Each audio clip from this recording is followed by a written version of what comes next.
பீகாரில் உள்ள குழந்தைகளுக்கு கூட வாக்கு திருட்டு பற்றி தெரிந்துவிட்டது என்று கூறிய ராகுல் காந்தி, வாக்குகளை திருடியவரே பதவியை விட்டு இறங்குங்க என்று முழக்கமிடுவதாக தெரிவித்துள்ளார்.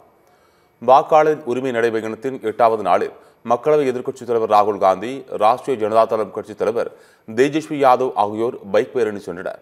பீகார் மாநிலம் அராரியாவில் பைக் பேரணிக்கு பின்னர் செய்தியாளர்களிடம் பேசிய ராகுல் காந்தி, கடந்த 2 யாத்திரைகளைப் போல அல்லாமல் தற்போதைய யாத்திரையில் ஏராளமான குழந்தைகள் பங்கேற்றுள்ளதாகவும், பீகாரின் குழந்தைகள் இப்போது அரசியலில் ஆர்வத்துடன் ஈடுபட தொடங்கிவிட்டனர் எனவும் தெரிவித்தார்.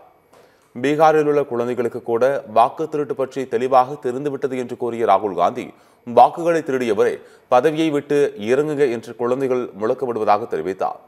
ஆர்ஜேடியும் காங்கிரசும் கொள்கை ரீதியாகவும் அரசியல் ரீதியாகவும் இணைந்துள்ளது என்றும், தேர்தல் முடிவுகள் சிறப்பாக இருக்கும், ஆனால் வாக்கு திருட்டை தடுத்து நிறுத்த வேண்டும் என்றும் ராகுல் காந்தி கூறினார்.